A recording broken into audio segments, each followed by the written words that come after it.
dice el cantante? Buen día, amigos de toda Venezuela. Hay que anunciar antes que digas todo eso, que esos fueron los días antes de Maduro de conseguir trabajo como porque chofer. Maduro le mete a la tumbadora. ¿Ah? Maduro le mete a la tumbadora.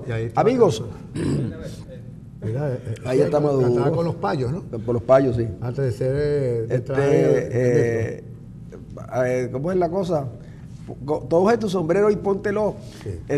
Vamos para la playa, María Isabel. Parece que es anterior. Sí. Mira, amigos de Venezuela que nos siguen en la señal de Global TV, en su canal 65.com, y en la internet, también por supuesto los amigos de Matrix y los amigos de Multivisión. Aquí los TeleRTV, que tengo días que no lo puedo, debe haber algún inconveniente con TeleRTV, lo vamos a chequear, tubarapa.com, y hay Caracha, la página de Ender Arenas, el canal de YouTube de Rojas y Arenas, y por supuesto Periscope. Lo despedimos a nuestros amigos de Periscope. Vamos a seguir trabajando con esa red porque de verdad que nos ha dado muchas satisfacciones. Incluso el día del sábado, cuando tenemos el programa de La Pata del Colibrí, bueno, la gente está con nosotros porque le estamos contando cosas de lo que pasa justamente en esa semana, que muchas veces se nos escapan, u otras veces es que la noticia hay que darla de otra manera. Por ejemplo, yo me debatía hoy, y les voy a contar esto porque de verdad que debo contárselo. Cuando yo en la mañana de hoy me preparaba para hablar con ustedes, quería hablarles de una afirmación que no es como mucha gente cree. No es que en Venezuela van a mandar ahora Padrino y Maduro, porque ellos siempre han mandado. No se trata de eso. Padrino simplemente es que Aristóbulo Ituri le ha hecho muy mal y obviamente necesitan a alguien que les meta disciplina a los ministros, porque Aristóbulo, que es el responsable, no le ha puesto disciplina. Entonces, claro, como Padrino es especialista en disciplina y obediencia, sobre todo en obediencia. Sí, Padrino es el que va a tomar la cuenta de los ministros, porque ciertamente el presidente Maduro está ocupado en otros temas. Pero seguramente de esas cosas hablaremos más adelante. Pero es que después leí una información que me pareció demasiado hilarante.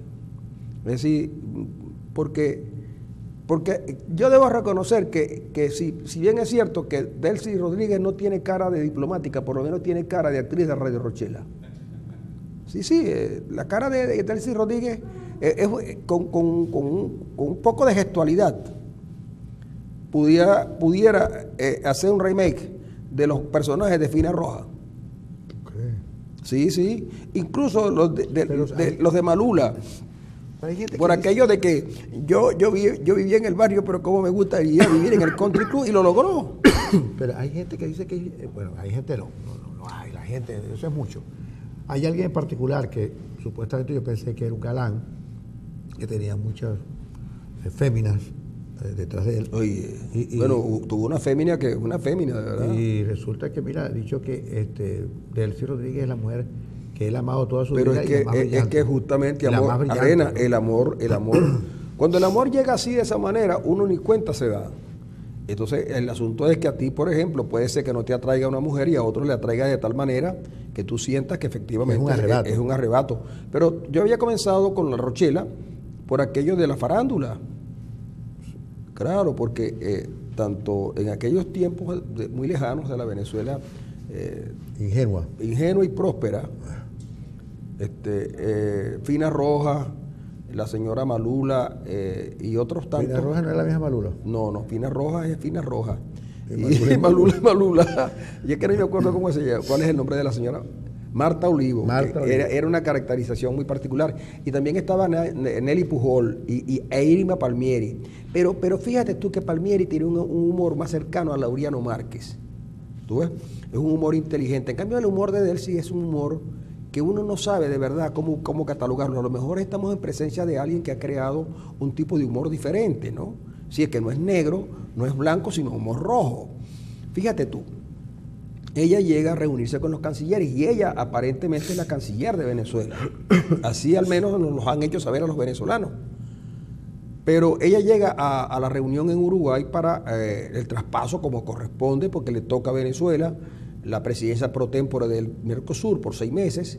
Uruguay quiere salir de eso porque eso no sirve para nada, sobre todo con 2 países como Argentina, convulsionados ambos, y Brasil con una crisis económica terrible. Y Venezuela con una crisis política de gran envergadura y económica, además. Ahora, Paraguay, un poco como dándole un poco algo del purgante que ellos le dieron antes a Paraguay, se ha puesto duro diciendo que en Venezuela hay fallas en la democracia y que es necesario que Venezuela se ponga derecho para que ellos puedan permitir que presidan el Mercosur. Hay otra cosita por detrás que no se dice, que es que tanto Brasil como Argentina están manejando la posibilidad de adherirse al pacto del Pacífico. Y Uruguay también. Entonces ellos ven como un inconveniente la presencia de Venezuela, porque Venezuela incluso se ha negado, Venezuela se ha opuesto a que se firme un tratado de libre comercio con la Unión Europea. Cosa extraña en el caso de los revolucionarios venezolanos, porque Nicaragua y los países y algunos países de Centroamérica tienen un tratado de libre comercio con los Estados Unidos. Pero digo, cosa extraña, pero entonces cuando Delcy llega, Serra anda de gira por Asia, que es el canciller brasileño. El canciller de Argentina seguramente estaba más preocupado por la negativa de Messi a integrar la selección y seguramente agitado por los problemas de la Federación Argentina de Fútbol, y no fue el canciller para Uruguay, para Montevideo, y mandaron los vicepresidentes. Sí, fue el canciller de Uruguay y por supuesto llegó Delcy Rodríguez y el canciller de Paraguay, que es tipo ahí. Chicos, y ella cuenta que cuando ella llegó, los tipos se escondieron en el baño. Oye, qué pequeños son esos lugares, porque por ejemplo, si la reunión es aquí, en este estudio, hay sitios donde esconderse que no sea el baño. Tú sabes lo triste que es que los tipos se metan. No, se metieron dos nada más. El canciller argentino y el brasileño se escondieron en un baño. Primero, bueno, habría que ver cómo son los baños allá en Uruguay, porque los baños en estos países son baños pequeños, ¿no? Y generalmente no tienen agua. Y por no tener agua generan ciertos malos olores, y papel higiénico tampoco, lo que hace que generen malos olores. Es decir, imagínense ustedes lo que significa que 2 tipos, ¿verdad?, se meten en un baño para no ver a Delcy Rodríguez. Es decir, se escondieron en el baño según lo que ella dice. Y yo me pregunto, oye, pero la diplomacia de ahora se ha caído abajo, ¿no? Mira, ahí la desmiente. ¿Tú crees que a Chatterton, pero tú crees que Chatterton sería capaz de dar un tipo de información de esa naturaleza? Chatterton es más inteligente que eso. Ahora viene el otro elemento, Arena, que si están 2 hombres en el baño, otro hombre puede entrar. Pero si en el baño están 2 hombres y es una canciller, por eso es que la colombiana no va a esos eventos. No vaya a ser que se quieran esconder en cualquier otro lugar. La señorita Holguín, que sí es una mujer muy linda, ¿no? ¿Quieres decir que no, yo no estoy. Es que te puedes meter en problemas con Fernando Carrillo. No. Te vas a meter en problemas con Carrillo. No me voy a meter en problemas con Fernando Carrillo, porque yo solamente una vez, bueno, no voy a hablar de esto porque puedo cometer errores de los que después voy a tener que dar muchas explicaciones. Pero todos tenemos la opción en la vida de enamorarnos de una mujer como Delcy Rodríguez. Porque tú no le ves los atributos allá. Siempre hay un momento de enamorarse de una mujer. Por ejemplo, antes que a Iris Varela la nombraran ministro de cuestiones penitenciarias, yo te confieso que yo sentía una cosita. Cuando yo la veía, yo sentía, no sé, una suerte de arrebato juvenil. Pero ya tú no estás para arrebato juvenil, déjame decir. Y te advierto que antes de que yo viera, por ejemplo, que yo viera a... Bueno, no voy porque ahorita no se puede hablar, pero cuando ella tenía el cabello rojo, y ella tenía el cabello rojo y se ponía aquellas bufandas que se compraban en la calle, ahí en la Quinta Avenida, cuando pasaba el invierno, La compraba barata. Entonces, a mí me gustaba. Ahora no me gusta porque viste muy bien, entonces me intimida. No me gusta porque me intimida, porque con esas carteras Prada, con esos lentes Saint Laurent y con esos vestidos tan costosos, sobre todo a mí lo que más me intimida de ella ahora son los relojes. Unos relojes, no sé, mira que yo no tengo. ¿Pero de qué estás hablando? Bueno, de la mujer que es la que también me hacía mis cosquillas estomacales. Porque el amor se siente primero con un cierto hormigueo a nivel abdominal. Si tú alguna vez te enamoraste de verdad, pues yo creo que tú alguna vez, claro, tú a lo mejor te enamoraste y no sentiste el hormigueo. No, yo sentí, pero en el bajo vientre. Bueno, amigos, lo cierto del caso es que parece ser que brasileños, argentinos, paraguayos y uruguayos nos mandaron a jugar banca por ahora en el Mercosur. Ahora fíjate, ¿por qué ese desaire? Ahora vamos a partir del supuesto de que lo que está diciendo Delcy Rodríguez es verdad, que yo no le creo. Esa es una cuestión de ella para malponer a estos cancilleres, porque no es verdad que ellos se metieron en el baño, según lo que dice el canciller uruguayo o brasileño, creo que es uno de los dos, desmintieron a Delcy Rodríguez. Ahora, ¿qué sentido tiene meterse en el baño? Eso es un mensaje también, eso es un metamensaje también a Delcy Rodríguez. Es decir, prefiere meterse en el baño para no escuchar, porque a Delcy Rodríguez basta escucharla una sola vez. Una sola vez basta escuchar a Delcy Rodríguez para no querer volver a escuchar más, aunque obligatoriamente uno tenga que escucharla, porque su discurso es invariante. Totalmente invariante. Eso no, es la canción eterna. No dice otra cosa más allá de que el imperio, el Departamento de Estado, la obsesión Obama por Venezuela. Esas son las babosadas que se suelen hablar en la política exterior venezolana. Es una cosa impresionante, no nos deja nada, no nos permite avanzar en nada y al contrario, deja que el discurso y la retórica venezolana sea simplona en ese sentido y hace que la gente ya no nos tome en cuenta. ¿Por qué? Bueno, porque la presencia de Delcy Rodríguez de antemano supone el discurso que va a decir. Entonces, por supuesto, evitar el fastidio de escuchar la misma cosa cada vez que se encuentra con ella, el baño vale una misa, ciertamente. Y la gente, si es que eso es verdad, ahora yo no creo que eso sea verdad, es una gustada de Delcy Rodríguez, que en verdad, más allá de eso no puede decir. Pero yo te voy a hacer una pregunta, que está bien. Ahora retomando la cuestión con la seriedad del caso. La primera cuestión es que Venezuela no está a la altura de las circunstancias en la actualidad. Pero además de eso, si lo que le están reclamando a Venezuela es de un déficit de democracia, ¿de acuerdo? Y violación consecuente de los derechos humanos, entonces cuando tú oyes al presidente de la República poner de lado a los ministros y convertirlos, digamos, convertir a ministro de la Defensa, digamos, en una suerte de vicepresidente ejecutivo, ya tú sabes que no es así. Cuando tú ves que en el país hay presos políticos los hay, porque mira, a Mazuco lo condenaron con unos presos, con unos testigos, con una capucha. Yo no estoy diciendo con esto que Mazuco sea o no sea culpable, lo que estoy diciendo es que la justicia no se podía administrar utilizando testigos con capucha. Luego, cuando se detiene a López, el propio fiscal que llevó el caso termina reconociendo una serie de cuestiones que la población ya sabía que eran así. López es un preso político. Antonio Ledesma lo acusan de golpista y de conspirador porque unos jóvenes conversando lo involucran, pero no hay ninguna prueba concluyente en términos de que Ledesma el caso Ceballos. A Ceballos lo meten preso en San Cristóbal porque Ceballos no acató, no limpiaba las calles cuando había la cuestión. Es imposible que un alcalde lo pueda hacer. Y en el caso de Carano y en el caso de otros alcaldes, la situación es más o menos similar. Pero tienes un detalle, cuando Ledesma gana la alcaldía de Caracas, la alcaldía metropolitana, ¿qué fue lo que hicieron, chicos? Le quitaron todas las funciones a la alcaldía y le quitaron el presupuesto y le dejaron la gente.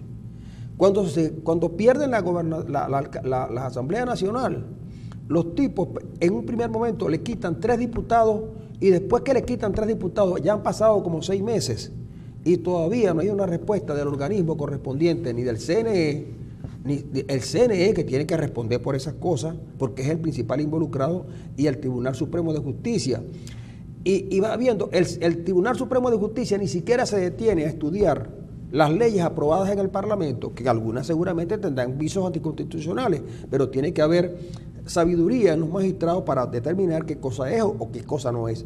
Entonces es obvio que en el mundo no se chupan el dedo, y si esos organismos necesitan de cierta calidad democrática para funcionar, es evidente entonces que Venezuela no lo está cumpliendo. Más allá de lo que se pudiera considerar la crisis humanitaria y el problema de los alimentos y en definitiva la desgracia de los venezolanos, porque efectivamente lo que nos ocurrió a nosotros fue una desgracia. Eso me hace pensar, eso me hace decir a mí, no es que hay un déficit democrático, hay un superávit dictatorial, es lo que hay. Bueno, también pudiera decir, yo lo digo, claro, el problema no es, el enfoque es el mismo, solo que la determinación es diferente, porque cuando hay un déficit democrático a lo mejor hay un superávit dictatorial y pudiera haberlo, de autoritarismo. Claro. Cuando tú, por ejemplo, veías, cuando aquí los jueces del Tribunal Supremo de Justicia, que se supone imparciales, gritaban, Chávez no se va, y ahí teníamos problemas graves. Cuando cuando el gobernador de Aragua dice, no va a haber elecciones regionales ni revocatorio, pero ¿y por qué tiene? ¿Cómo puede decir un gobernador esas cosas y que no llame la atención? Cuando el propio presidente Maduro quiere diálogo, pero todos los días tiene gestos de violencia verbal que impiden cualquier acercamiento. Yo me imagino cómo podrá Maduro, que es el que tiene que conversar, ahí no pueden ir a conversar, a la conversación no puede ir un hombre de segunda, tiene que ir el primer hombre. O como por ejemplo, es que yo creo que lo que antes pensábamos que era el primero no es el primero. Y yo creo que en verdad las cosas están puestas para pensar, para mal pensar, que Padrino es el primer hombre. Es el primer hombre. Que Maduro se autodesplazó y colocó a Padrino en un lugar preeminente. ¿Tú crees? Claro. Y no Aquí pudiera, no se trata de un gobierno cívico-militar. Y no pudiera ser que no fue que se autodesplazó, sino que lo desplazaron. por supuesto. Es posible. Como el poder se ha manejado con una gran opacidad y mucho secretismo, tú tienes que suponer cualquier cosa, porque si todo fuese muy claro, bueno, a lo mejor hay razones suficientes, como por ejemplo, la primera cosa es determinar que el ministro de Relaciones Interiores y Justicia está de más. Sí, está de más. Entonces, a lo mejor necesita, lo tienen ahí para... Y como es un militar, necesitan adscribirlo a Padrino, que es su jefe inmediato. Y después viene la otra cosa, el estrepitoso fracaso de Aristóbulo Isturi.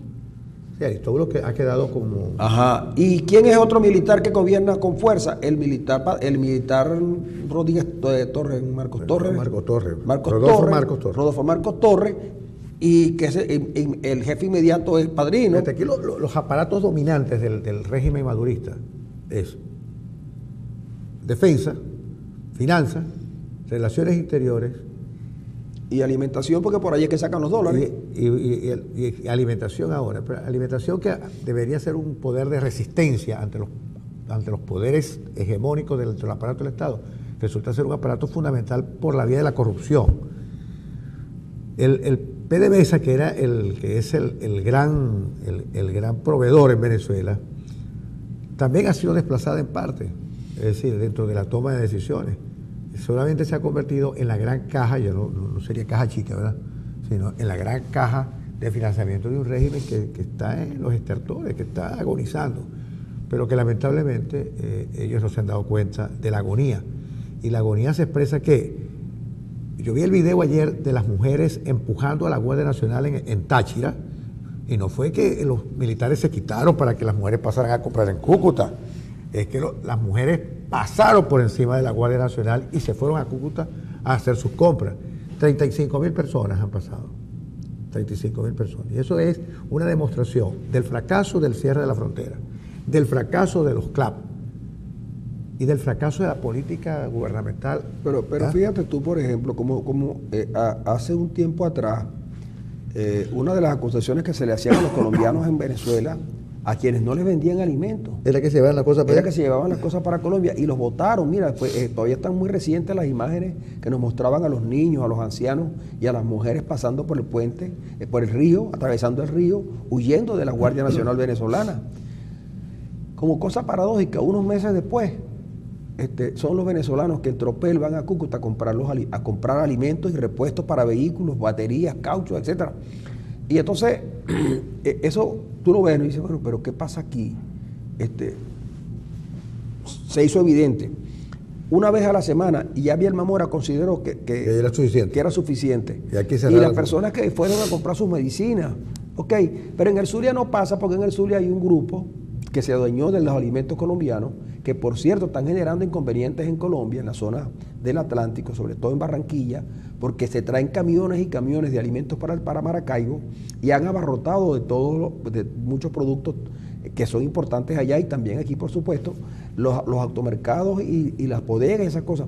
Entonces uno dice, ajá, pero el precio que ellos tienen es un precio que seguramente es el precio relativo en Colombia, pero a lo mejor no es aquí. Pero entonces tú ves cómo aquí te obligan a vender la harina de maíz precocida, para coger un ejemplo, en 200 bolívares, y a la que viene de Colombia viene en 1.200.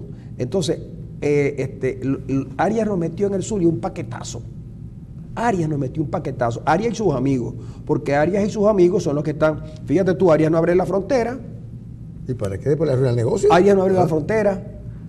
Si Arias abriera la frontera y permitiera que los zulianos fueran a comprar alimentos a Colombia, a lo mejor los precios a los que ellos le venden, porque ellos le venden, son unos comerciantes que compran en Colombia y le venden a comerciantes distribuidores aquí en Maracaibo. No son los comerciantes de Maracaibo que van a Colombia a comprar, es un grupo muy pequeño, ¿verdad?, que se hizo de un negocio que no paga aduana, que no paga impuestos, que no paga nada. ¿De acuerdo? 300 gandolas diarias. Traen 300 gandolas diarias. ¿Usted sabe lo que eso significa? Entonces eso lo tiene el gobernador del Zulia como un coto cerrado. Entonces yo digo, me pregunto, ajá, lo que se pone de manifiesto es que no hay gobierno, porque si hubiera gobierno, el Zundé llegaría a su sitio y ¿por qué te está vendiendo a este precio? Si es que en los automercados ellos llegaban, los señores del Zundé, guapetones como son, llegaban a los automercados aquí en Maracaibo, amenazando a los dueños, a cerrar. Tráiganme al gerente, y cerraban 3 días, 4 días y amenazaban. ¿Y por qué no van a amenazar ahora que venden alimentos por unos precios exorbitantes? Miren, yo me acuerdo de un ministro, de un vicepresidente, que dijo que los huevos costaban 420 bolívares y valen 3.000, y ahora ya los están vendiendo otra vez en 3.000 y nadie ha dicho nada. ¿Dónde está ese hombre? Está en educación. ¿Dónde está ese hombre? Está en el Ministerio de Educación. Y que no se puede poner sombrero. Sí, señor. Sí. Porque no va a la playa. No, porque no va a la playa precisamente. No va a la playa.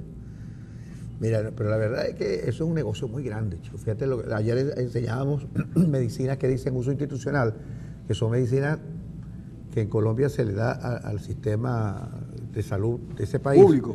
Al sistema de salud pública, creo que se regala, se le da a los usuarios, y en Venezuela lo venden a un precio hasta de 5.000, 6.000 bolívares.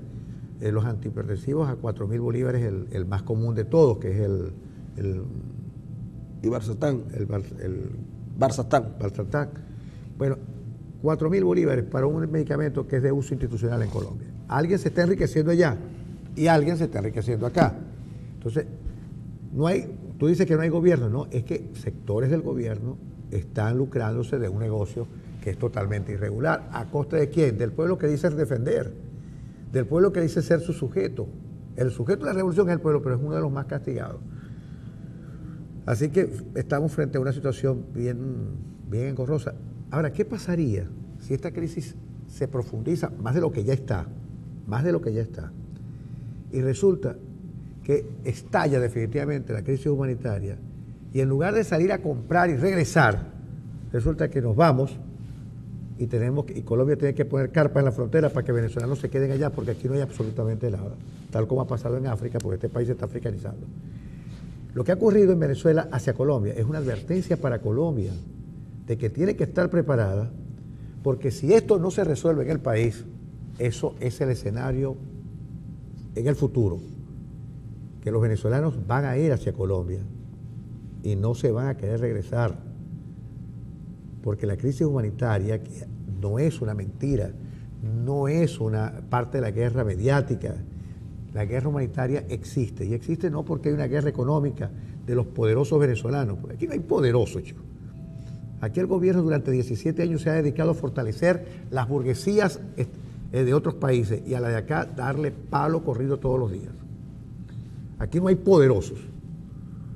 Aquí lo que hay es un pueblo que realmente pasa hambre y mucha. La encuesta de IBAT, por cierto, en el Zulia, aparece que un porcentaje significativo de zulianos come nada más 2 veces al día. 2 veces al día. Solamente el 23% dice comer 3 veces al día. Así que hay unos que comen 5 veces al día, y ya lo vamos a buscar al regresar de la pausa.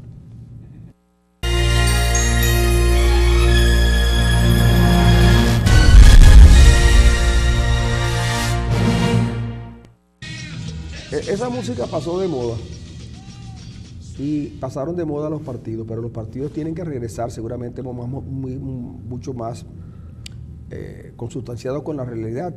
Pero debe haber partidos políticos, seguramente de nuevo tipo, pero tiene que haber partidos políticos para que la gente pueda tener interlocutores válidos con el poder.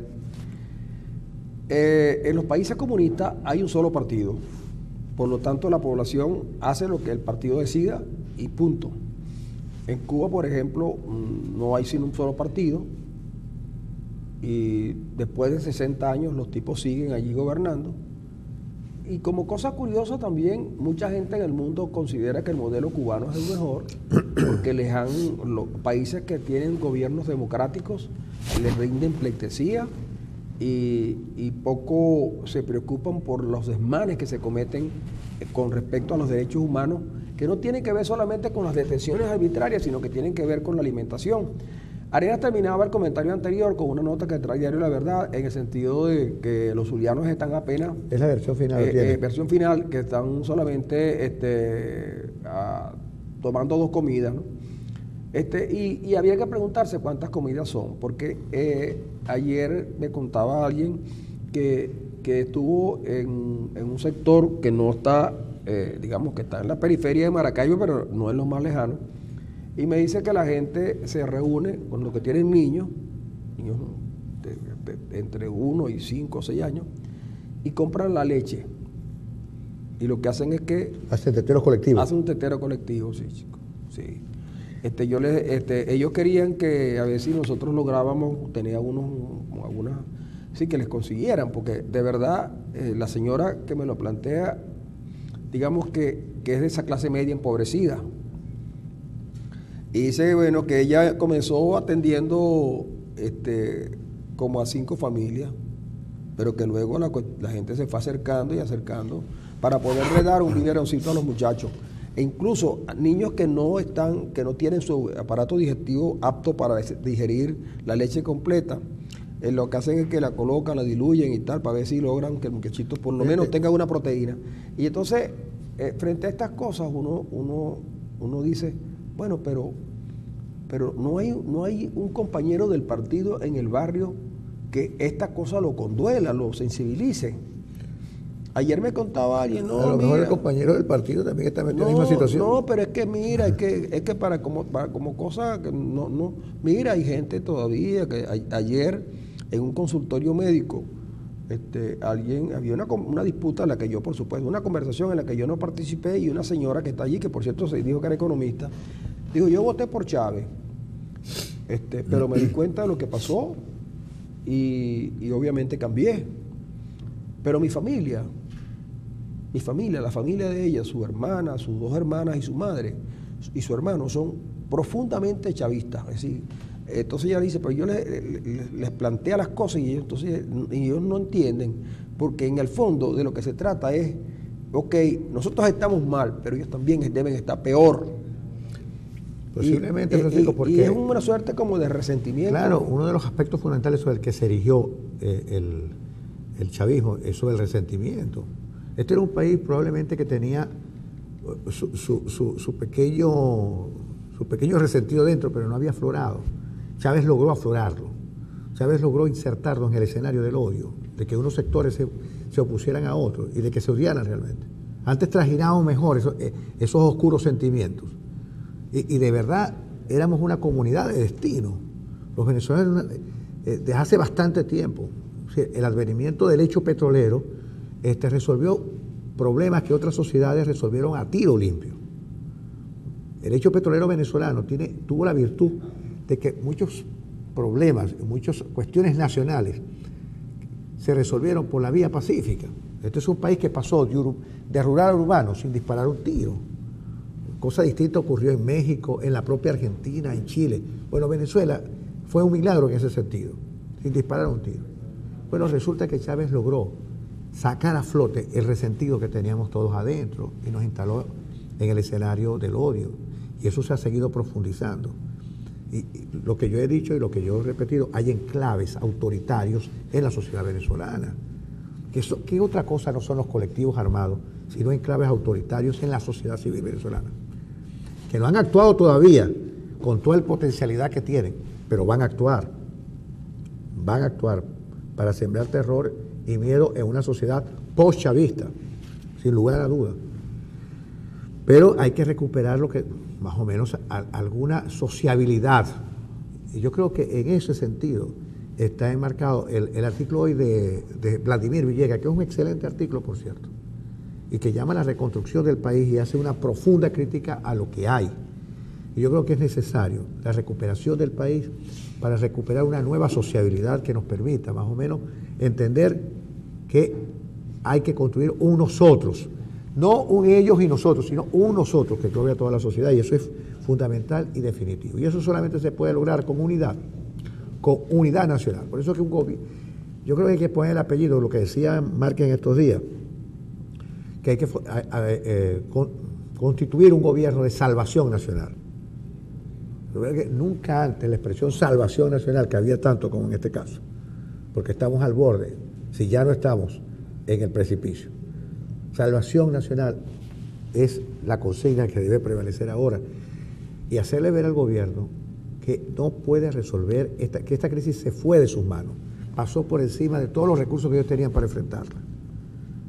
Mira, eso de que los zulianos, la mitad de los zulianos comen 2 veces al día, que además lo tiene una socióloga que nosotros respetamos mucho, que es Natalia Sánchez, porque trabaja el problema de la pobreza en el Zulia, dice que el índice de pobreza en la región se ubica entre 72 y 80%. Y entonces, ¿para qué sirvieron estos 17 años de revolución?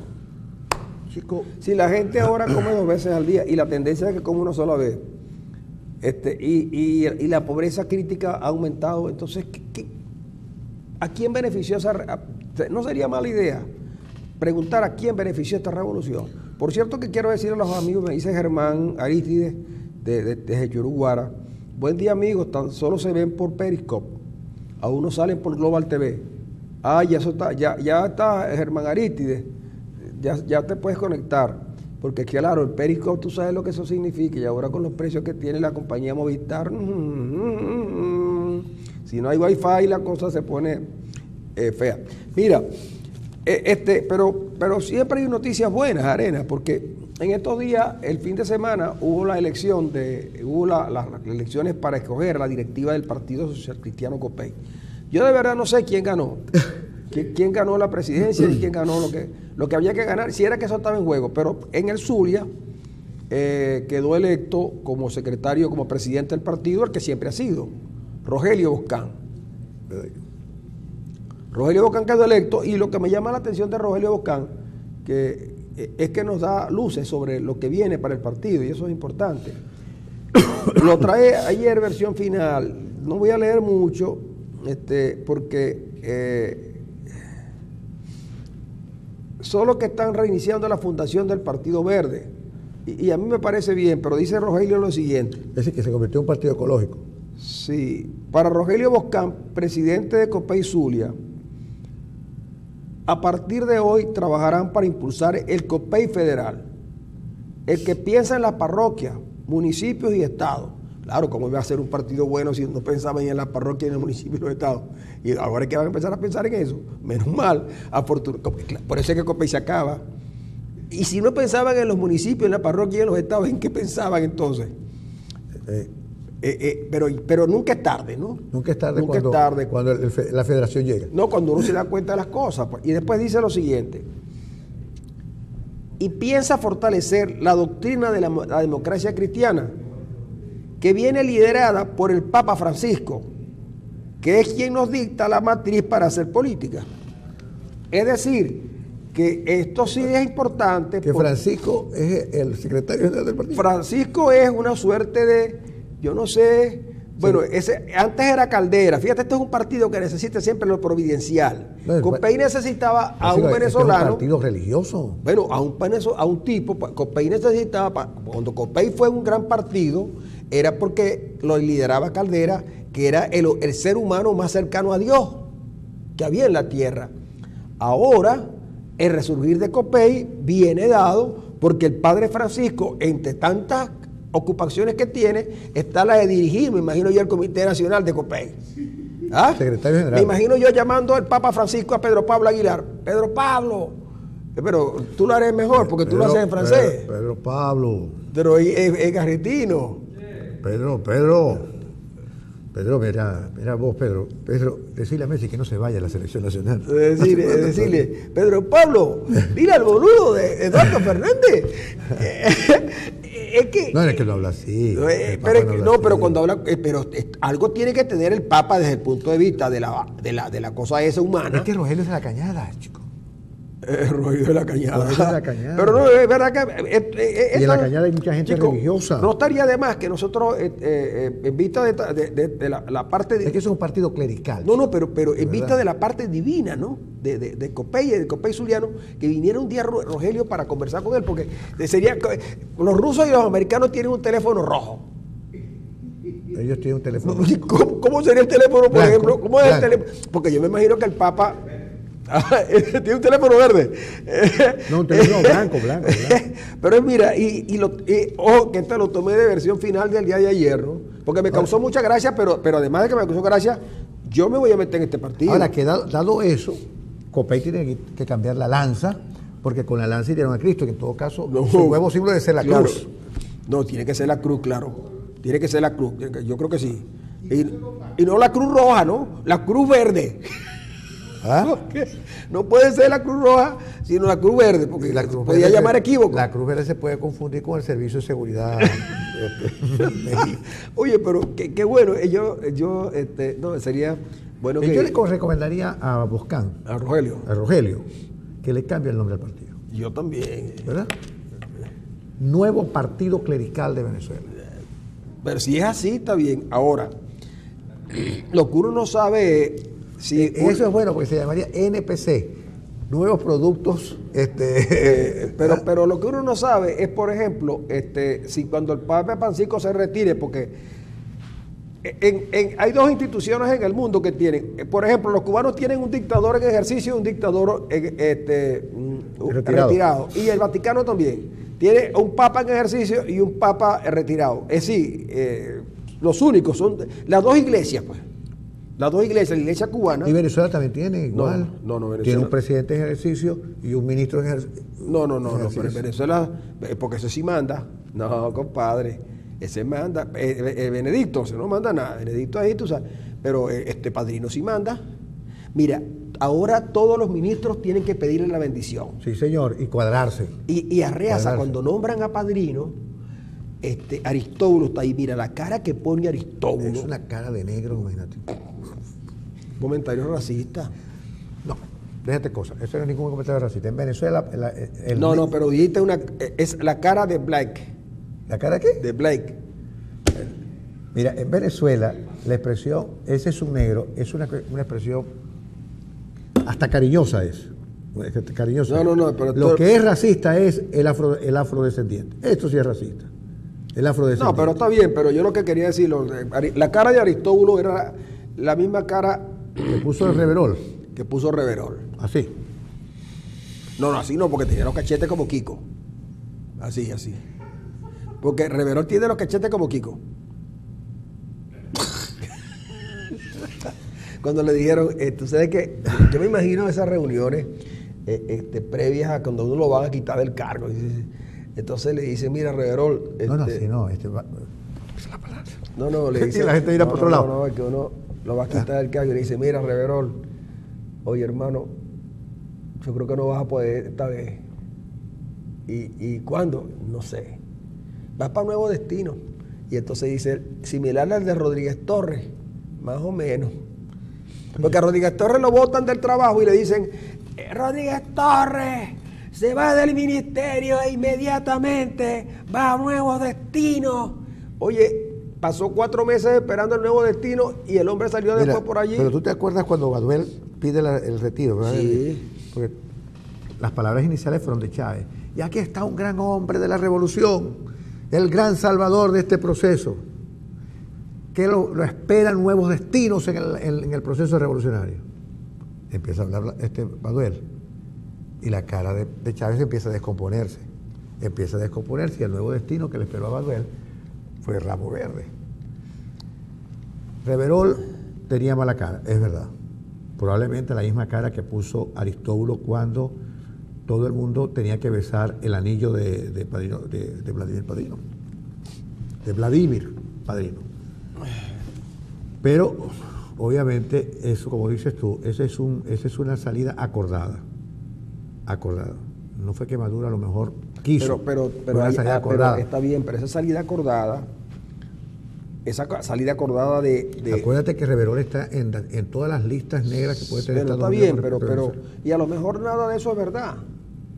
Lo que pasa es que a Reverol le han hecho una campaña y esas campañas tienen su efecto. Pero lo que digo es que el que verdaderamente pasó muy poco tiempo en el gobierno, y que se decía que él iba a ser una figura importante en los acuerdos, fue Aristóbulo Isturi. Yo intuyo que Isturi fracasa. Así, a Isturi lo nombran vicepresidente una vez que la oposición gana la Asamblea Nacional. Se suponía que Isturi iba a ser la bisagra y iba a permitir ciertos juegos, cierta liberalidad. Pero resulta que sacan a Arriaza, que es de la familia real. Arriaza es un miembro prominente de la familia real. Lo mandan a ministro para seguirle pagando su cuestión, porque también el muchacho tiene que seguir cobrando, ¿no? Sí, y lo ponen ministro de Educación Universitaria, y vean cómo van las universidades muy bien. Entonces nombran a Aristóbulo y Aristóbulo fracasa en el empeño, al igual que Freddy Bernal. Ayer o hoy salen unas declaraciones de Bernal en el diario Panorama, donde Bernal termina reconociendo que a él le hubiera gustado seguir en el cargo que tenía. Pero lo hace por hobby. Pero él lo hace realmente por hobby. Por entretenerse, pues. Y por supuesto, él no hacía ese trabajo porque él conoce la cuestión, sino porque él se entretenía persiguiendo malandros, corruptos y extorsionadores y todas esas cosas. Lo cierto es que Bernal sale y nunca se explicó las razones por las que salió Bernal. Yo entiendo que Bernal fracasa porque inmediatamente que Bernal sale del cargo que tenía, surgen las bandas, la del Conejo, la del Picure, la del Chiriguire, la de ¿cómo se llama? Chiriguare. La del Chiriguare, que es una banda terrible. El Iguana. La Puchungo, el otro y tal. Porque yo no sé de verdad quién le pone los nombres a los delincuentes. Yo voy a proponer aquí que la Asamblea Nacional, en uso de sus autorizaciones, legisle e impida que nombres despectivos y que tengan que ver con la fauna se le coloquen a los bandoleros. Los bandoleros tienen que ser respetados. Por ejemplo, ¿cómo le decían a Capone? Bueno, ya decirle Capone era mucho, ¿no? Al Capone, ya Capone era mucho. Pero él tenía la cara cortada. No. Pero había un tipo llamado cara cortada. Sí, claro. Entonces, y en inglés es mejor. No, lo que pasa es que el problema es que con los animales, que le ponen animales que son animales de el segunda. Picure, por ejemplo. El Picure, el Rata, el Iguana. Son nombres a ninguno le han puesto el león afeitado. No, a nadie. El tigre, ni caballito frenado. No, el tigre sabaneta, nadie lo llama así tampoco, nadie. ¿verdad? Pero había un cóndor. Pero, bueno, hubo un cóndor. Herido. No, ese cóndor herido lo inventó Diomedes Díaz. Sí. Pero, bueno, pero fíjate, Francisco, estamos Veamos lo que pasa hoy, veamos lo que va a pasar hoy. ¿Dónde? Lo que va a pasar hoy es importantísimo, sumamente importante. Pongan ustedes los alerta, porque hoy es un día importantísimo en la historia del país. Va a pasar exactamente lo mismo de ayer. Nada. Pero mira, pero te voy a decir lo siguiente. Ahí está, ya llegó Zapatero. Rodríguez Zapatero. Yo le digo Zapatero, de que nosotros los españoles le decimos Zapatero a Rodríguez. Bueno, y resulta que el hombre ya viene, parece ser que la Unión Europea lo va a nombrar también. Sí, viene reforzado. Pero resulta que viene a reforzar, es como por ejemplo, si el equipo de los Bravos de Atlanta, que ustedes seguramente no siguen el béisbol de la Grandes Ligas, es un equipo muy pobre, ¿no? En ofensiva y en picheo. Entonces tú puedes, por ejemplo, llevar para Atlanta a Miguel Cabrera. O no. El equipo del Zulia, el fútbol, y traerle a Cristiano Ronaldo, que es el jugador más importante que ha conocido la humanidad. Pues, ¿no? Entonces, pero Cristiano Ronaldo ahí no va a hacer nada. Bueno, Zapatero viene a reforzar un equipo que está mal, ¿vale? Zapatero pudiera haber reforzado a Maduro hace un par de años atrás. Cuando vino para acá, Zapatero estuvo en Maracaibo, alojado en el Hotel Intercontinental, y lo trajo Pablo Pérez cuando era gobernador. ¿Es o no? Lo trajo Pablo Pérez a Maracaibo y estuvo aquí, hizo unas reuniones y yo no sé si vino a buscar curvinas en el lago o una cosa de esa, pues humana. Pero estuvo aquí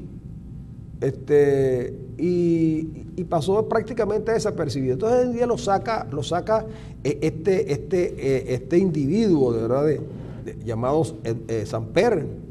El ingrato Samper, le dicen los hermanos Rodríguez Orejuela, y traen a Zapatero. Zapatero anda haciendo su trabajo, pero por debajo me cuentan que hay reuniones frenéticas que tienen que ver con muchas cosas y que tienen que ver, esa decisión de que Padrino tome el control es para evitar que algunos no acaten las decisiones que vienen.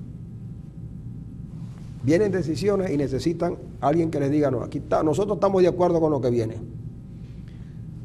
Y esa es la razón por la que Padrino está allí. ¿Por qué Maduro sale porque se va, sale con revocatorio o simplemente sale porque el acuerdo pasa por salir de él? Sí, claro. Claro, porque es que la salida de Maduro no es porque Maduro es prácticamente... visibiliza la crisis, ¿entiendes? Y él tiene que salir. Ahora, lo que yo creo es que si sigue la gente que está con Maduro, nada vamos a resolver, porque esa es una conducta que no nos va a llevar a ningún lado, una política que no va a llegar a ningún lado. Pero hay conversaciones. Incluso algunos hablan de que se están cerrando algunos lugares, algunos espacios. Porque, por ejemplo, los cubanos no quisieran que personeros del régimen venezolano se instalaran en La Habana, porque le generarían inconvenientes. ¿Tú crees que, porque obviamente hay que establecerle, como dices tú muchas veces, leyendo El arte de la guerra, hay que dejar una puerta, ¿cómo se llama?, para la salida. Es decir, no puedes cerrarle todas las puertas de escape a tu adversario, hay que dar una puerta de salida, de negociación para porque ¿cuál es el gran problema? El gran problema es el país. El gran problema es que el país se nos está yendo de las manos y podemos caer en una situación que no tenga retorno. Entonces, la negociación tiene que ser, obviamente, porque tiene que haber revocatorio, porque tiene que haber libertad de los presos políticos, porque tiene que haber un canal humanitario, porque tiene que haber una reforma de la política económica, porque tiene que haber una reforma constitucional que achique los periodos de gobierno, porque tiene que haber una revisión del Tribunal Supremo de Justicia, quitando los magistrados que no pueden estar allí porque no cumplen con el baremo que establece la Constitución. Es decir, tiene que haber una especie de acomodo. Perdona que tenga una digresión, pero tú no crees de verdad, chico, que si ellos iban a tomar el control del Tribunal Supremo de Justicia, debieron haberlo hecho con gente que reuniera las condiciones, chicos? ¿Pero por qué les costaba? No es así. Si te dicen, mira, tiene que ser una persona que tenga estas condiciones, A, B, C y D, pues búscalo, vas a nombrar unos tipos que no la reúnen. Sí, pero que eran realmente acólitos del régimen. Sí, pero yo me imagino que hay un montón de acólitos. Mira, a mí me cuentan que Herman Escarrá tiene los méritos para ser miembro del Tribunal Supremo. Fue constitucionalista. El hombre, es abogado constitucionalista, estuvo en la elaboración de la Constitución, es un buen abogado, es profesor universitario. Bueno, chicos, era mejor llevar a la sala constitucional a Herman Escarrá, que es un hombre del gobierno, ¿es o no? Bueno, chicos, y si vamos ya sacando cuentas, debe haber 5, 6 o 7 venezolanos con méritos suficientes, chavistas de uña en el rabo, para usar lenguaje coloquial, en vez de poner a unos tipos que todo el mundo sabe que no cumplen los requisitos. Bueno, sí, es verdad, pero en el caso de Escarrá, para el oficialismo debe inspirarle la misma sensación y la misma percepción de Arias. Es un hombre que estuvo, Escarrá, un hombre del gobierno, un hombre de la oposición, ahora es un hombre del gobierno. Una persona que parece una veleta no puede inspirar confianza, porque uno nunca sabe a qué tenerse con él. No, vamos a estar claros. Veleta no. Si algo puede ser Herman Escarrá, es cualquier otra cosa. Veleta no. Es veleta a eso no lo mueve ningún viento. Es una veleta gorda. No, veleta no, porque tú sabes, las veletas son delgaditas, cosas así. Pero es que tú no sabes que, ¿cómo se llama? Que Carrachico pica como una abeja y baila como una mariposa. No, yo eso no lo voy a creer. Mejor vamos a conversar eso mejor más adelante, porque Mario está entretenido con el Twitter y no está haciendo su trabajo. Vamos a la pausa. Y este programa...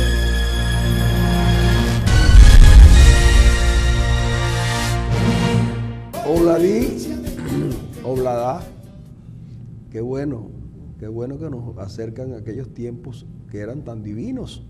Alguien hoy está nostálgico de esa música que nos llenó hace muchos años. Falta ahora que coloquen a Cherry Navarro. No, Cherry Navarro no, Leo Dan. Cherry, no, yo quisiera que terminaran el programa con Cherry Navarro cantando Aleluya, pero si pudieran tener algo de Gualberto Ibarreto, que está de cumpleaños. Gualberto Ibarreto... ¿Cuántos años cumple Gualberto? Yo no sé cuánto, pero... ¿Y Barreto cuántos cumple? Barreto cumple más que Gualberto. Gualberto está de cumpleaños hoy, como muchos venezolanos que cumplen años. Pero ya Gualberto ya no tiene la voz de antes, una voz tan hermosa, ¿no? Porque se envejeció, ¿no? Y que irrumpió en Venezuela con esa voz desde Mérida, con aquel célebre de María Antonia cantando las canciones de aquel poeta oriental, ¿cómo se llama? El de Cachunchú Florido, ¿cómo se llamaba él? No me acuerdo. Luis Mariano Rivera. Pero Gualberto tiene un mérito, igual que el de Simón Díaz, Reinaldo Armas, que es que en un mundo globalizado, ellos, mira, le dieron un valor importante a la música venezolana y la mantuvieron allí. Gualberto quizás en menor medida que Simón Díaz, por ejemplo, que es el ícono nuestro por excelencia de la tonada, de los cantos de ordeño y todo lo demás, y en medio del proceso de convertir la cultura en una cosa totalmente global, mira, mantuvo nuestra memoria con respecto a nuestra música, a nuestra poesía. Porque no es otra cosa Simón Díaz, un poeta, ¿no? Y un enorme músico. Mira, y fíjate tú que ahora que entramos aquí nos vamos desviando un poco hacia la música y a los cantantes y a los vocalistas. Fíjate que Simón Díaz, cuando comenzó a cantar, no era cantaba de una manera, ¿no? Todavía un poco jocosa, con una entonación diferente. Pero una vez que Simón asumió con seriedad la cuestión del cantar, lo hizo muy bien. Y algunos dicen que, por ejemplo, el álbum de tango que graba a Simón, a mí me gustó, yo no sé, yo te confieso. A mí me gustó. Ayer, por cierto, estaba en EPA, que le hace un homenaje a Simón Díaz, con un disco maravilloso donde cantan una cantidad de muchachos jóvenes que le hacen homenaje a Simón. Y el disco es fabuloso. Es como, por ejemplo, fíjate tú, hay un artista venezolano que yo creo que es uno de los mejores, y ya consolidado, pero que busca más espacio, que es el Pollo Brito. Sí, el Pollo Brito hizo un trabajo sobre Tito Rodríguez verdaderamente interesante, y el Pollo Brito está trabajando en un disco sobre la música y las canciones de Armando Manzanero. el maestro Manzanero, Yo que creo todavía el anda dando guerra. Yo creo que el cantante más versátil que tiene Venezuela hoy en día es el Pollo Brito. Va por todos los géneros. Y entonces iba a contarte que el Pollo Brito grabó algunas canciones de Simón en sus inicios. Por ejemplo, Elba, por Elba, y grabó el Superbloque y le quedaron buenísimas al Pollo Brito. Y entonces uno dice, bueno, como Simón, un venezolano, que es un ejemplo. Y canta gaita el Pollo Brito. Sí. Con Neguito y él ha cantado gaita, le gusta mucho la gaita. Hice 4 tríos, creo. Sí, y viene al Zulia con mucha frecuencia, pero lo que te digo es que Simón Díaz es un venezolano que uno tiene que admirar, porque Simón Díaz fue capaz de superarse a sí mismo trabajando diariamente con disciplina, con mucho tesón, con organización. Y Simón llegó a ser lo que es hoy para los venezolanos, porque fue capaz de ir de abajo hacia arriba y lograrlo todo. Y lograrlo todo. Fíjate tú, por ejemplo, aquí en Venezuela se le hace un culto enorme a Bolívar y hay razón para hacerlo. Y también en menor medida al general, a Sucre, Mariscal Sucre. Por cierto que Maduro en estos días habló de Miranda, ¿no? Oye, por cierto, ahora que dices eso, yo creo que creo que el jueves cumpleaños Miranda, creo. Cumpliría años. Cumpliría. Y le informamos al presidente, le sugerimos al presidente Maduro que se eche un puñal de ahora hasta el jueves, porque si va a volver a hablar de Miranda como habló ayer, caramba, presidente, usted está mal en historia. Está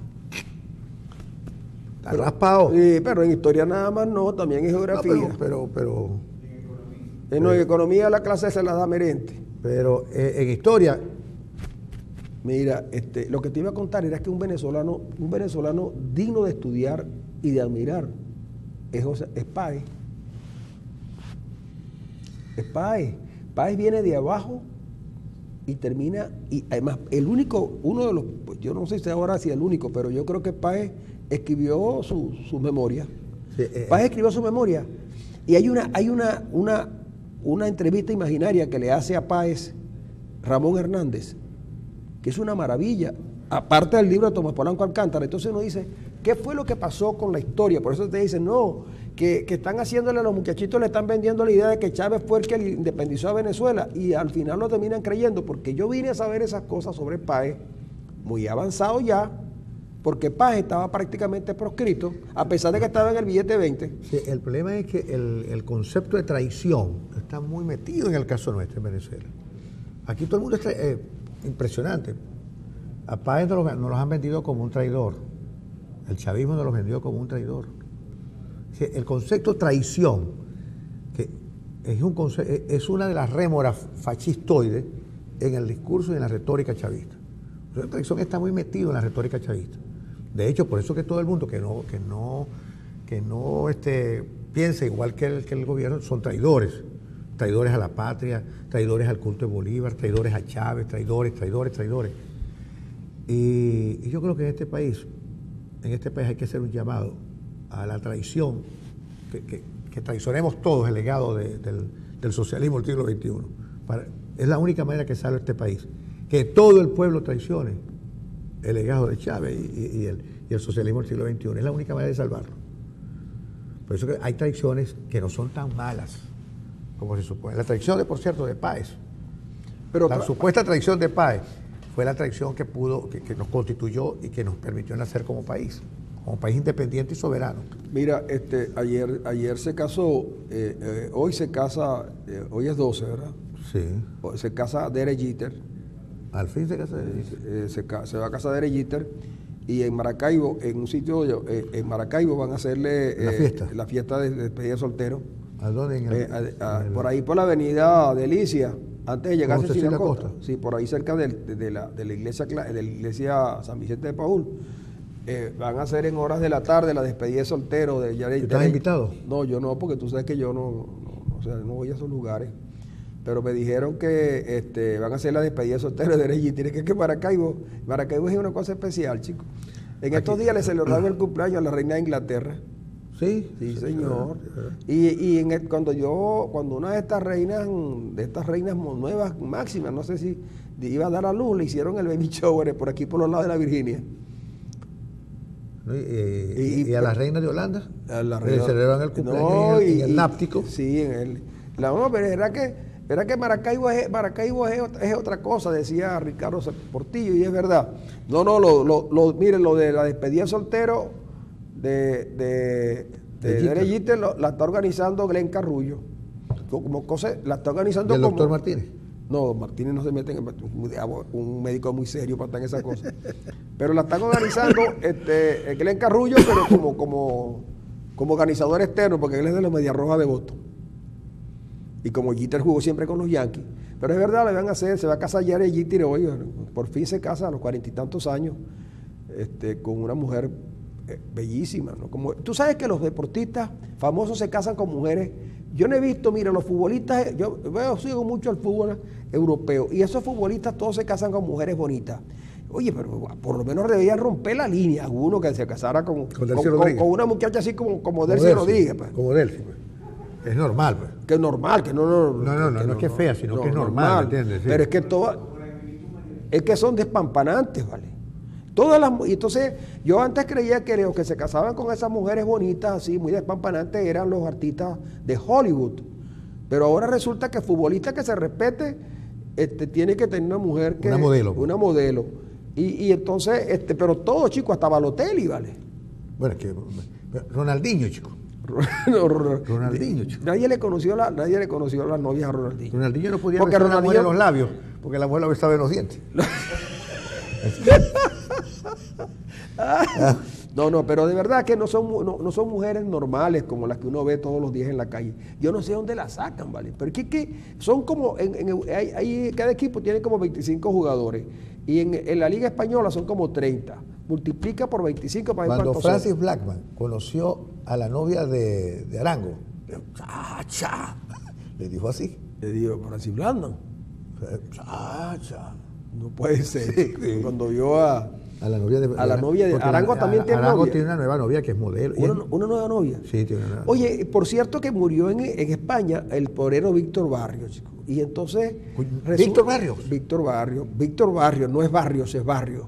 Barrios sin ese. Sin ese, sí. Me asustaste, yo pensé Mira, que era Víctor primo mío. Entonces resulta que hay unos señores que son los antitaurinos, que se ponen muy molestos cuando hay corridas porque el toro sufre, pero leía a algunos antitaurinos que estaban como disfrutando de la desgracia de este torero.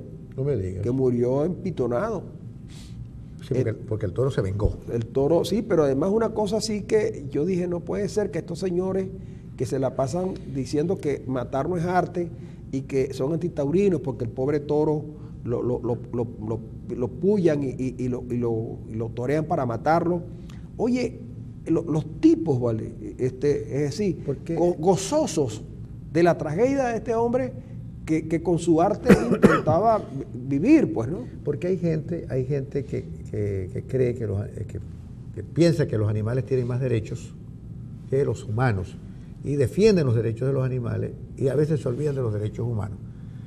Les quiero decir una cosa, los animales no tienen derechos, porque los derechos es un constructo humano. Los derechos se hicieron para los humanos. No es que uno va a estar yendo por la calle cayéndole a patadas a cuanto gato vea en la calle, cuanto perro. Pero eso de derechos es humanos. Humanos, hay derechos humanos. La gente tiene, es decir, los animales se respetan, pero no hay derechos animales. Los derechos es una construcción humana para los humanos. Ahora, no quiere decir eso que usted va por la calle y ve un perro y le mete una patada. No, obviamente que no. Pero los derechos son humanos. Entonces esa gente, los derechos de la naturaleza. Entonces, mira, matan a alguien pero defienden la naturaleza. No respetan a su prójimo, pero respetan al gato del vecino. Y lo quieren inclusive. Le dan un plato de comida a un gato, pero no le dan un plato de comida al prójimo, al que tiene más próximo. No, chicos, y la gente que tiene una medicina que no va a usar y conoce a alguien que la necesita, claro, y prefiere intercambiarla por otro bien antes que dársela que está allí.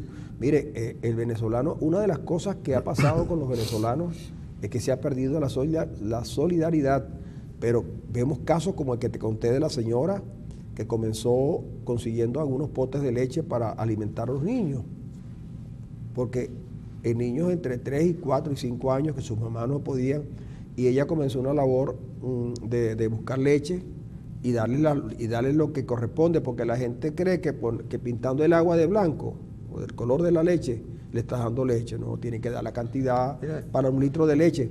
Y entonces vemos venezolanos que todavía están en eso, pero también vemos demasiada falta de solidaridad. En estos días, un hombre venía por el elevado de Siruma y tuvo un accidente y cayó al vacío. Y entonces, bueno, el hombre quedó herido y nadie lo atendió. Primero desvalijaron el carro. Y luego a unos otros vecinos intentaron ayudarlo, ¿ves? Entonces digo yo, bueno, y ha pasado en muchos sitios donde hay un volcamiento y nadie ayuda al conductor, sino que se llevan las cosas que están allí. Pareciera ser que robar ya no es un delito. Claro, también debes recordar que en una oportunidad alguien muy importante dijo que si tus hijos estaban pasando hambre no había motivos para no robar. Una cosa verdaderamente insólita. Sí, fíjate. Pero eso, ahora que tú dices, hablas de la solidaridad. Conozco una familia completa, 2 jóvenes, un joven, toda la familia los sábados, junto con otra gente que son personas que son cristianos evangélicos, se van a los barrios muy pobres, llevan su olla enorme, gigantesca, y hacen una enorme olla de sopa para la gente que está allí y les cortan el cabello a los niños, los bañan, los limpian, les llevan juegos. Mira, bien interesante eso que hacen estos muchachos, que y hacen una tarea enorme y corriendo un riesgo porque en esos barrios son muy peligrosos. Sin embargo, la tarea es tan encomiable que la gente los ha respetado y les permite que ellos hagan sus tareas allí, especialmente el sábado. Es decir, los sábados se van a esos barrios y hacen ese trabajo. Son muy amigos. Tiene un apellido bien interesante porque son de apellido Hormiga. Mira qué curioso. Sí, sí. Se llaman Hormiga. Hormiga. Es la familia Hormiga. Son venezolanos, pero de origen colombiano, por cierto. Y en Colombia hay apellido Hormiga. Bueno, sí, Julio Hormiga. Ellos son de apellido. John Jairo Hormiga. Jaime Hormiga. Jaime Hormiga. Bueno, chicos, los colombianos en eso también nos llevan ventaja a nosotros, ¿no? Sí. Pues, bueno, aquí hay bachacos y bachaqueros. Aquí dice Francisco el Camaleón. Mario el Salazar. Mira, Francisco, yo te decía, les recomiendo que lean el artículo hoy el de Vladimir Villegas por un lado y también el de Chugo Torrialba. Se llama 3 mensajes. Creo que se llama 3 mensajes, pero los 3 mensajes urgentes. Se llama el de Chugo Torrialba. Especialmente la parte dedicada a los militares. Especialmente dedicada a esa cuestión en la que establece la relación MUD. Bueno, MUD, el que está hablando, por supuesto, es el Chugo. Digo MUD porque Chugo es quien es su secretario ejecutivo, pero es la relación que me parece que pudiera ser la más cónsona, la más óptima de la oposición con los militares, que no con el militarismo, sino con los militares. Porque de hecho, el ascenso de Padrino al segundo hombre del régimen establece no una relación con lo militar, sino con el militarismo, que es dominante y hegemónico en el caso venezolano. Sí, pero fíjate tú, aquí me escriben y me dicen que pareciera ser que hemos despachado muy rápido, que quieren mucho más, que argumentemos un poco más sobre esa decisión de Maduro de colocar a Padrino como el segundo hombre del régimen. Y pudiera haber algunas otras lecturas, fíjate tú, ¿no? Se decía que Diosdado Cabello era, digamos, el prohombre en el mundo militar. Y cuando él era cuando él era presidente de la Asamblea Nacional, por supuesto, ahí fue derrotado abrumadoramente en Monagas y quedó minoría evidente. Él decía que Diosdado Cabello era el segundo hombre, el número 2, decía, el número 2, la misma terminología cubana y rusa y tal, y soviética.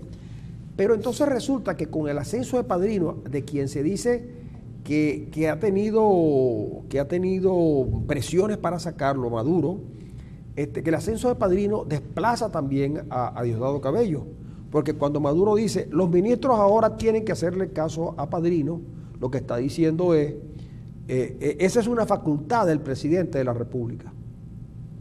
Que los ministros están subordinados al presidente de la República. Pero ahora están subordinados a Padrino. Y Padrino es un ministro.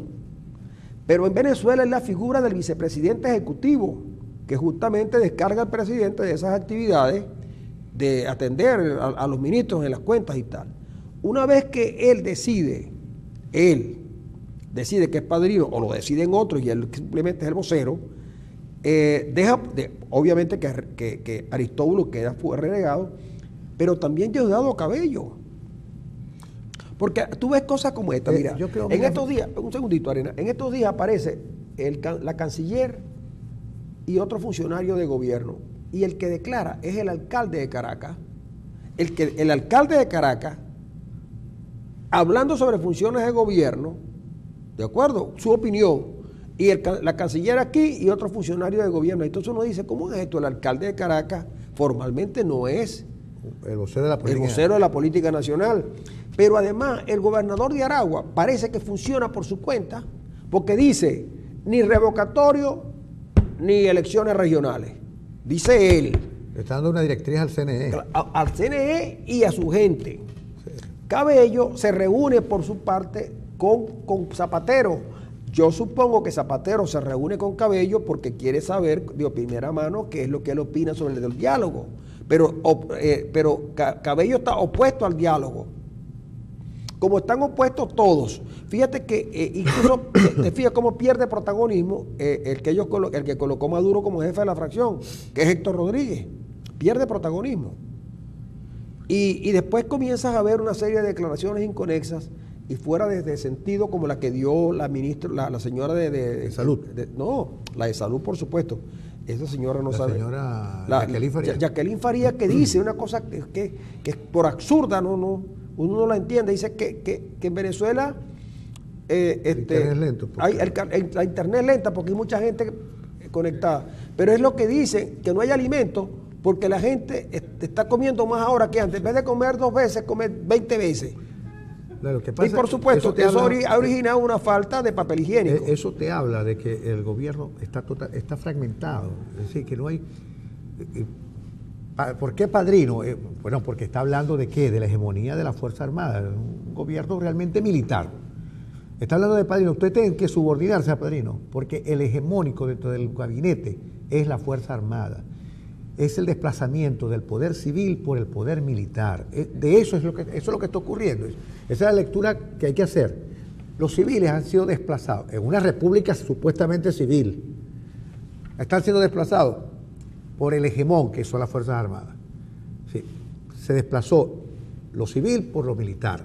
Y por supuesto, la lógica política puede ser desplazada por la lógica militar, por la lógica de la guerra. Y en eso estamos, y eso es lo que hay que evitar. Por eso que la presencia de Padrino tiene que ser bien leída, tiene que ser bien abordada y sobre todo tiene que ser muy bien estudiada, porque se trata de eso, de que el poder civil ha sido desplazado definitivamente por el poder militar. Mire, aquí me escriben y me dicen que cuando es la entrevista con Donald Trump, no, eso no es tan fácil.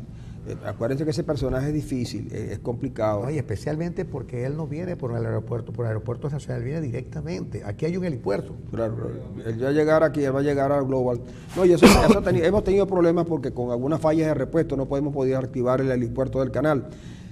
Pero sí viene, Donald Trump está aquí, ya la entrevista con él está pautada y yo hablé con él, Muy grosero ese señor, por cierto.